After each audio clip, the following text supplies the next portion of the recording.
Today, Hayley and I show you historic Denver Union Station. We walk through its history. We show you some of the area here in lower downtown off of 17th Street, so that way you can bask in what made Denver, Denver. From the late 1800s to right now, we show you what Union Station was and what Union Station is, and we go on another radically Colorado adventure. Come along with us. This is one that you don't want to miss.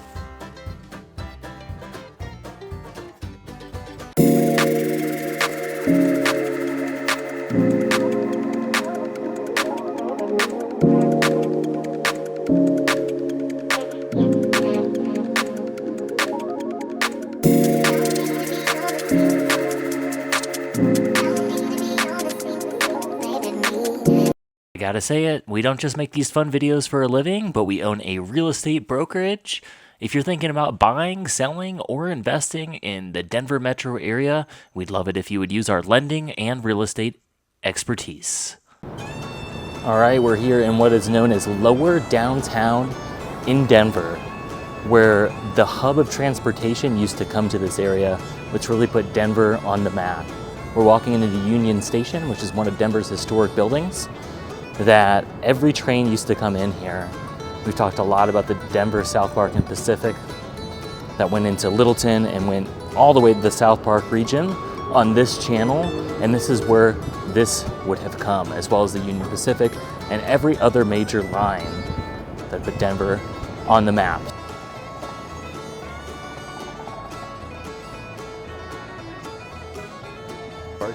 This area has its late 1800s iconic manufacturing buildings, as trains would have come to Union Station, dropped stuff off here, so there's a bunch of warehouses that are turning those raw goods into salvageable products or storing those goods, like the ice house, which we'll see later. But there is a unique blend of architecture in this area.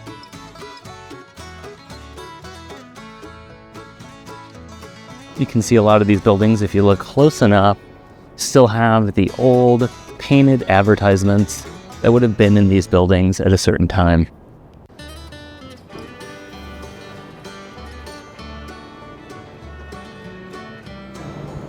All right, we're gonna walk across the 16th Street Mall, which a lot of tourists come to here in Denver. It's a outdoor kind of shopping haven, although it's all being redone right now. Most of it is ripped up. So not the best place to visit in Denver. We'll definitely do a video when it completes.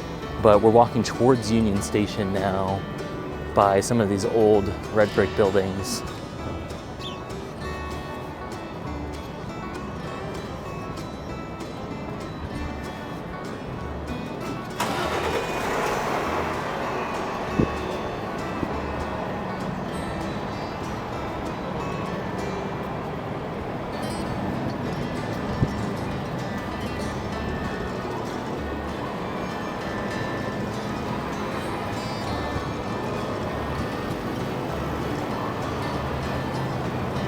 Lots of food trucks out here.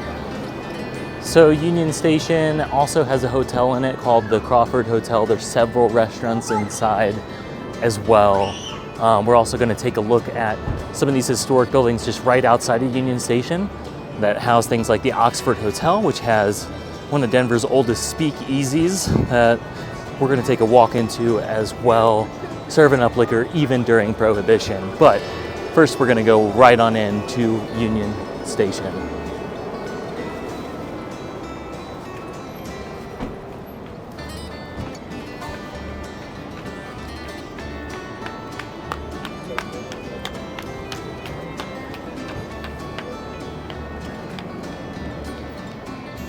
There's Union Station, look at that. Before we get too far ahead of ourselves here, let's take a little bit of a break and let's go over the history of Union Station, look at some historical pictures throughout time so we can get a sense of how this really made Denver what is Denver, and certainly makes lower downtown. Denver Union Station, an architectural marvel and a symbol of the city's resilience and transformation. For over a century, it has stood in the heart of Denver, witnessing its growth, its struggles, and its triumphs.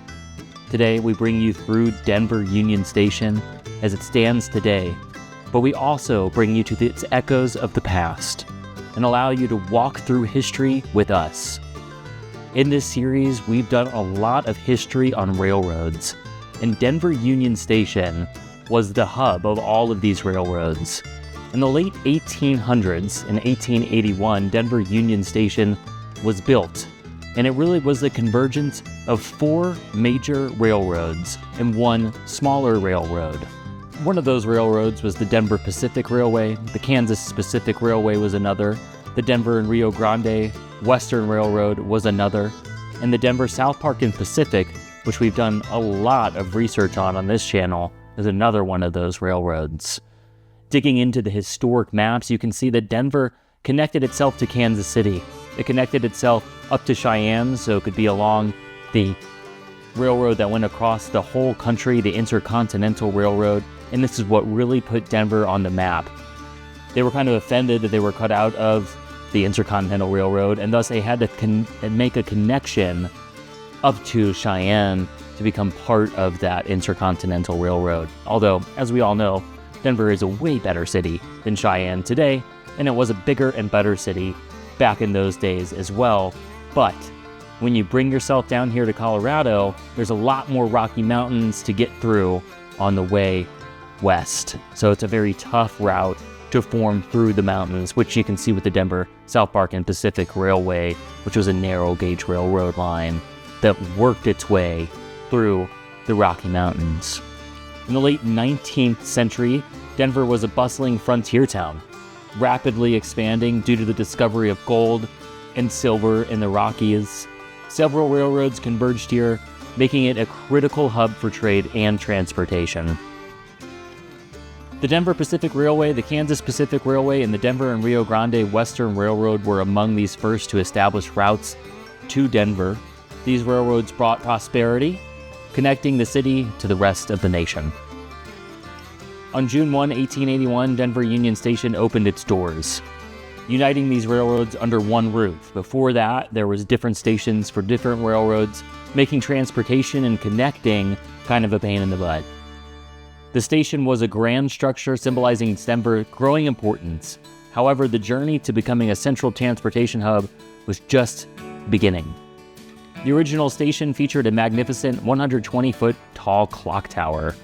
It also had a Welcome to Denver, the Mitzvah sign in front, which quickly became a city landmark until there was the Great Fire of 1894. In 1894, tragedy struck.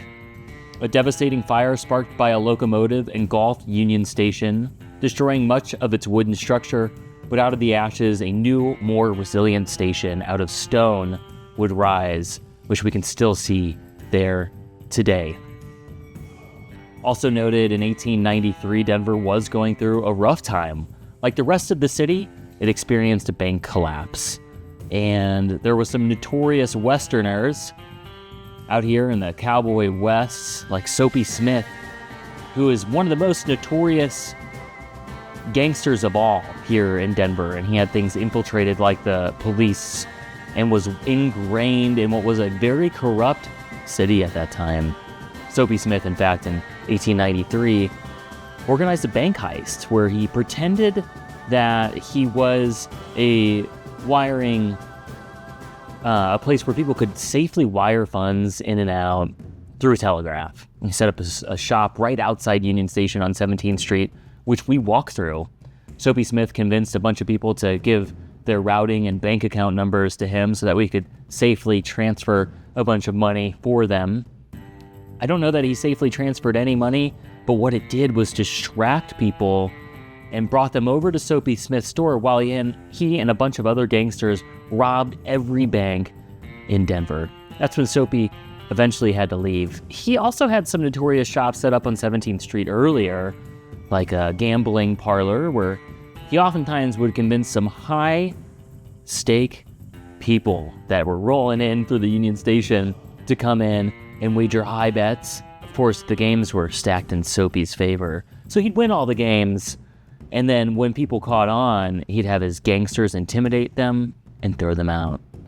So the 1890s were kind of a rough and tumble place here in Denver, and was really underscored in 1894 when this Great Fire took a lot of the city buildings away. But using stone and brick, the new station completed later that year was larger, it was more durable, and it assured that it could stand the test of time. And some of the older wings that like Stoke and Genuine are in that we walk through, that Snooze is in, this is part of that original Union Station, and you can see that the stone is different there than the facade, because the facade really came in the early 20th century. Union Station was, at that time, the bustling epicenter of Denver's transportation network, and it needed an expansion. So in 1914, it underwent a significant redesign, introducing the iconic Beaux Arts style central section with its grand Great Hall and towering arched windows. In fact, the Great Hall was oftentimes called the living room of the city. And this really was the great living room of the whole western United States, and it became a place where travelers and locals alike could gather, reflecting Denver's welcoming spirit. And today, I think it really has held on to that spirit. It's a place that people can gather, it's very welcoming, there's tons of comfy chairs, there's great spots to grab drinks like the Terminal Bar. So this is a spot that you can go and you can chill out, and on a day like we went when it's over 100 degrees, it's quite literally a place that you can chill out during the day. Gorgeous building.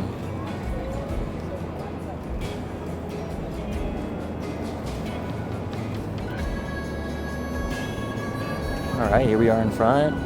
We are going to wait for Hayley. I haven't eaten yet today, so we're gonna try out some stuff in Union Station and show you what's going on. It's still a vibrant transportation hub, with Greyhound coming in right by here, as well as Amtrak, and then all of RTD is centralized, which is a regional transit district for the whole Denver Metro.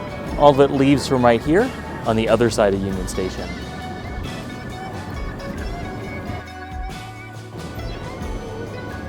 You did it.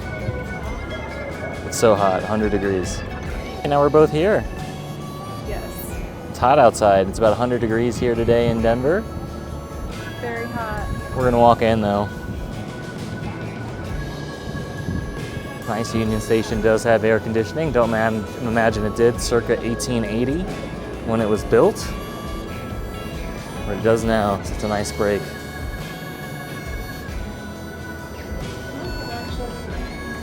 Really? Wow. I knew I was forgetting something. What do you think? Talk a lot about trains. Welcome into the great living room. These giant curved windows greet you here, reminiscent of the Beaux Arts architectural style that this building was built in. It truly is breathtaking. Dogs are allowed. Yeah. All right. If you're in the mood for some coffee, Pig Train Coffee is serving up local craft coffee right here. You can see it's definitely a travel destination as well as a tourist hotspot here. Amtrak is stopping in here, so you've got a bunch of waiting in here. You can work in here as well as hotel lobby. There's a check-in right there on the other side. So looking at some of these restaurants here, you've got Pig Train, which is a coffee company, some great coffee. You've got Terminal Bar, which is a nice spot to get some small bites to eat as well as some drinks. And there's some really good restaurants in here too. There's one of them there. Stoke and Genuine is absolutely delicious, so we'll walk over there. Crest Tacos and Torta, I haven't tried yet. I think we'll have to do that. I'll just give you a little walk around here. So like I said, you can get on the Amtrak. Here's your tickets right here, and look at that, everywhere Amtrak goes. Right in the middle, Denver, Colorado. Got these original benches in here.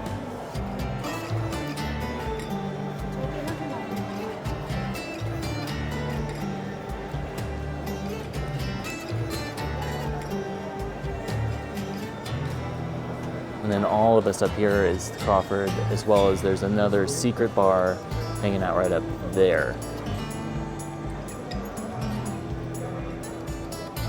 All this area used to have food vendors in it.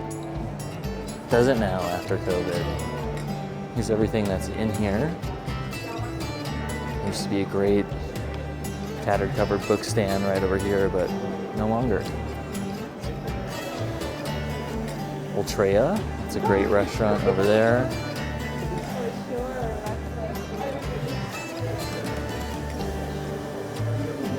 Got a Snooze, which is fantastic. Breakfast restaurant, local chain here in Denver. Take a look in there real fast. Cool spot. Tattered cover bookstore. This is occupied that historic building that I passed by. Restrooms and then Mercantile over there. Here's a look inside Tattered Cover Bookstore. If you're stopping through the area on your train, feel free to get yourself some entertainment at this local bookstore. Super neat old map of Denver here. Not too old though, there is City Park and Cheeseman Park, which came in the early 1900s there, so a little bit more updated map, but still a really cool look inside Denver here in Union Station. Alright, let's take a walk into Mercantile, which is another great spot to grab some food. There's also a coffee shop in here that had some delicious looking croissants. Oh my gosh, every time I see a good croissant, I want to stop. Or is it like a grab and go kind of place? It's like both.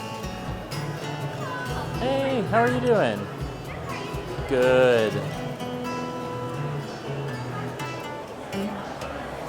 Alright. What a neat spot.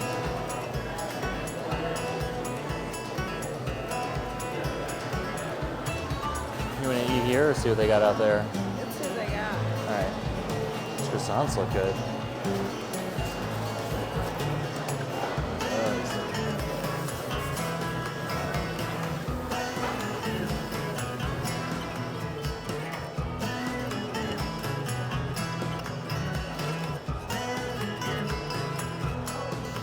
There she is. Just popped into the camera. Alright, we're super hungry, so we're going to walk around, try to find somewhere to eat here. Walking by Terminal Bar, which wasn't open when we walked by it, but does have really good drinks, has really good small plates as well. Ultrea we walked by as well. It's a tapas place. It's really delicious. A little bit more on the pricey side if that's what you're looking for. You know, Hayley's having a baby, so she's very specific on what she wants to eat here, and we're feeling American food. So, you know, we're going to end up actually passing on Ultrea here and going right over to Snooze, which we passed a little bit earlier.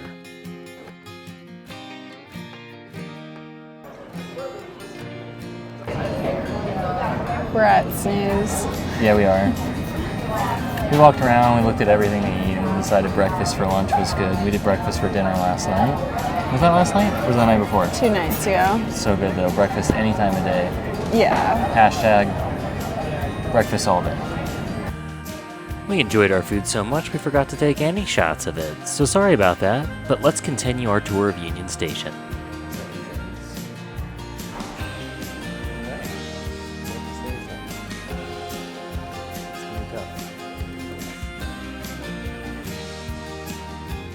Like these were more ticket windows at one time.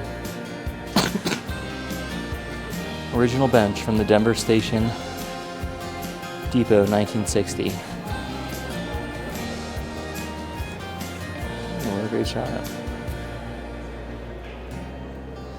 Look at that clock there. That's neat.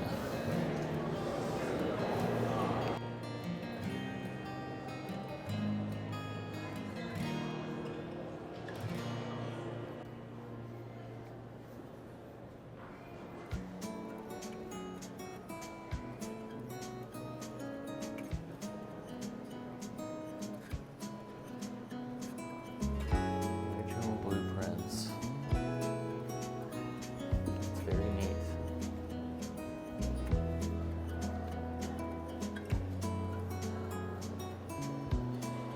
Some lighting.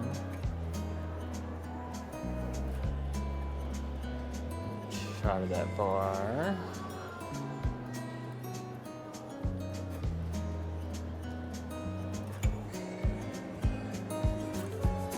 We're walking out the west doors where all of the trains are and would have been. Turning around here. Here's where RTD, Amtrak, everything comes in at. Back in the day, all these new buildings, which are now condos, mostly apartments. That's a condo building, the Coloradan. All of that would have been train tracks, so there would have been train tracks as far as you could see, but now it's a residential area.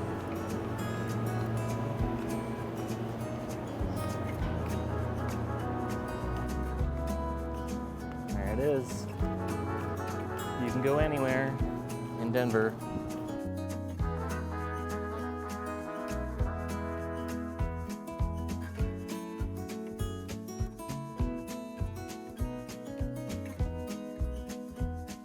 All right, now we're on the other side of Union Station, facing 17th Street here.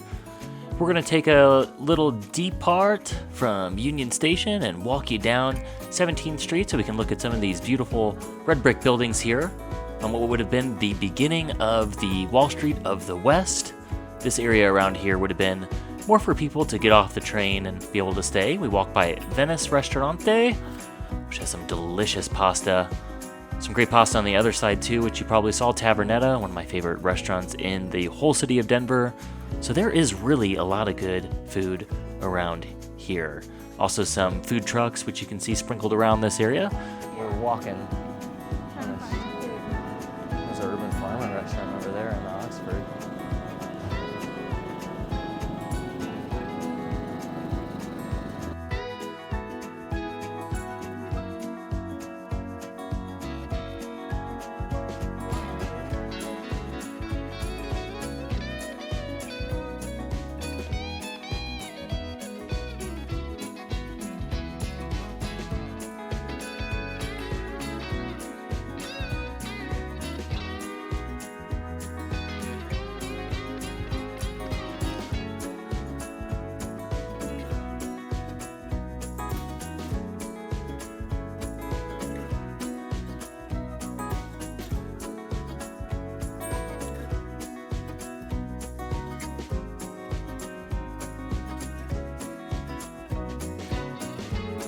All right, we're gonna walk into the Oxford Hotel here, which was built in 1891. We saw it in a lot of the old historic photos.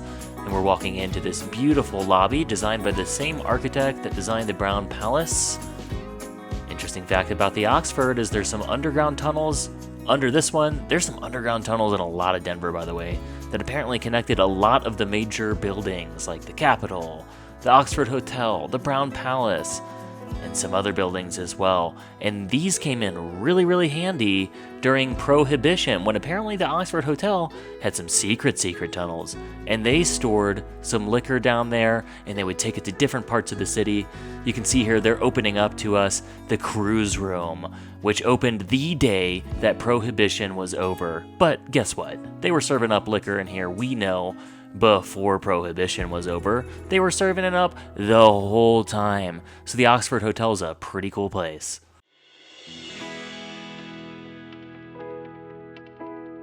You can see how Union Station and 17th Street here really did open up to the Rocky Mountains. And Denver being the gateway to the Rockies, this is sure a special place. I'll show you this here. A lot of these buildings have the old water towers above them, which would have been on a lot of these buildings back in the 18 and 1900s. So it's pretty cool. We're gonna walk back down this way towards Union Station here and show you one of the coolest loft build-outs, which is the Ice House, which has been here a long time. Well, the Ice House was originally used as cold storage, which is pretty neat. So they would have brought stuff in on train and then stored it in the Ice House here as a pre-refrigeration sort of thing going on. So let's turn it around. We got Wing Coop Brewing in this building. So now we're approaching that street where Union Station is again. Wing Coop Brewing was the first craft beer brewery in all of Denver. Got good beer, got good sandwiches, stuff like that. And a really cool older building.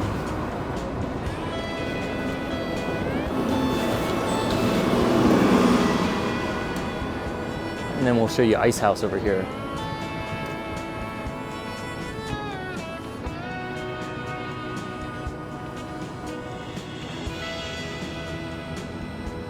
So you can see Ice House, some of the old maps, Meadow Gold Butter, and then Beatrice Creamery, all taking advantage of the Ice House cooling. These windows wouldn't have been here originally. They would have chiseled those out when they converted this building into logs. Also, you can see on this building one of those old water towers as well. A lot of cool rooftop decks over there. Definitely one of Denver's cooler rehab buildings here. And just that way, McGregor Square, Rocky Stadium. One thing I've always think of when I'm in this area is it was almost destroyed during the urban renewal movement that destroyed a lot of historic structures in Denver, which were replaced by these larger buildings, which you see down 17th here.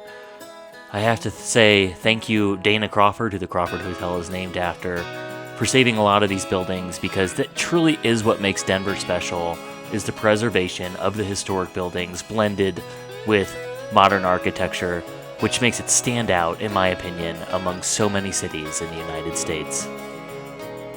We hope you enjoyed walking around lower downtown with us. We just took a sample of it today, right around Union Station, so you could get a feel for what people would have experienced in the 1800s when they came into Denver, albeit in its modernity now.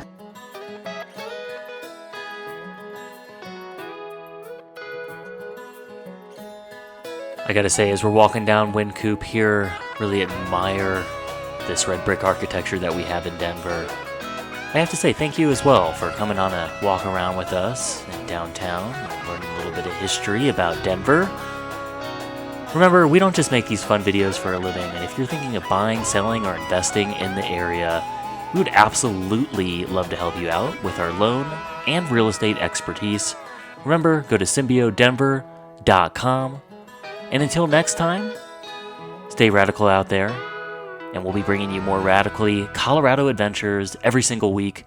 So if you like us, please subscribe. We'd love to keep showing you around.